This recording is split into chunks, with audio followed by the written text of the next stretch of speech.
여성들의 10명 중 7명은 여성 질환으로 고생하지만 제대로 말도 못하고 있는 실정이죠. 흔히 앓는 여성 질환, 방치하거나 제대로 치료하지 않으면 난임으로 이어질 수도 있다는데요. 혁신적인 방법으로 여성 질환 치료에 새 지평을 열어가고 있는 현장을 찾아가 봤습니다. 최근 결혼 연령이 높아지면서 난임 진단도 늘고 있습니다.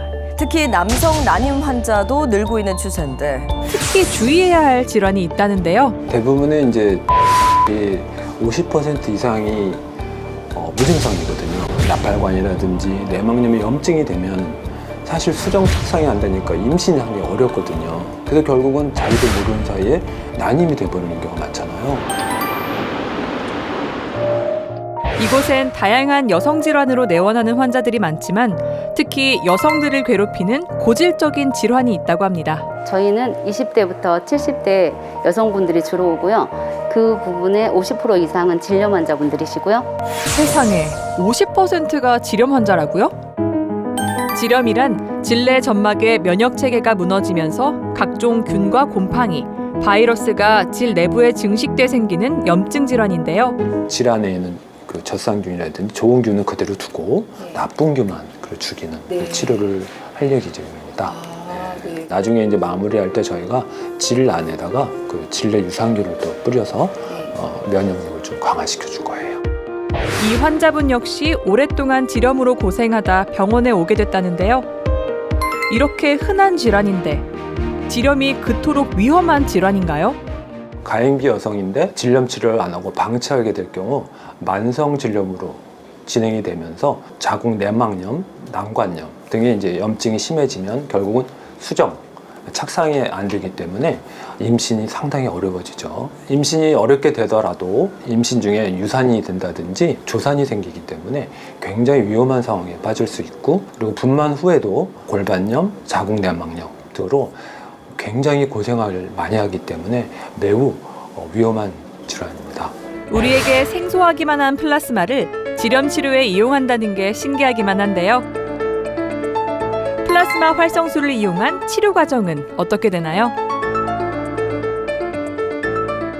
자, 플라스마 치료법은 처음에는 이 플라스마 용액을 이제 질강 내에 넣어서 이제 세척을 먼저 하죠. 한 2분 정도 소요가 되고요. 그게 끝나면 바로 이제 UV 광을 쏘여서 염증을 이제 막는 그런 작업을 하고, 그다음에 마지막으로는 이제 질내 유산균을 안에 이제 도포를 해줍니다. 그래서 환자들이 아주 편하게 이렇게 이제 시술을 받을 수 있는 그런 치료법입니다. 이 치료법은 플라스마 활성수로 질 내부를 주름 사이까지 세척해 질염의 원인이 되는 세균, 곰팡이, 바이러스를 사멸하는 효과가 있는데요. 기존의 약물 치료법과 어떤 차이가 있나요? 이 플라즈마를 물속에서 발생시켜서 나오는 그 플라스마 활성수들은 유익균은 그대로 두는데요. 그 이유는 유익균 자체, 즉 젖산균이라고 알려져 있는데요. 그 젖산균도 소독 역할을 해요. 그래서 걔네들은 같은 성질을 가지고 있기 때문에 서로 부딪힐 일이 없죠. 그래서 그 상태는 그대로 보존을 하고 그 유해균만 죽이는 역할을 하는데, 항생제를 드시거나 그 질정을 넣거나 하면 그 반응으로 유해균을 없앨 수는 있지만 사실 그 안에는 유익균이 너무 많잖아요. 그 유익균도 다 그냥 없애는. 따라서 이렇게 면역력, 우리가 가지고 있는 면역력이 떨어져 있기 때문에 바로 재발될 수가 있겠다. 이런 게 좀 다른 것 같습니다. 한 연구에 따르면 질염 환자 86명을 대상으로 플라스마 활성수로 세정한 실험군과 베타딘 처치를 한 대조군을 비교했을 때 대조군은 베타딘 처치 후에도 질염 원인균의 양성으로 나타났지만 플라스마 활성수로 세정한 실험군은 칸디다균이 28% 감소하는 등 유의미한 효과를 보였습니다.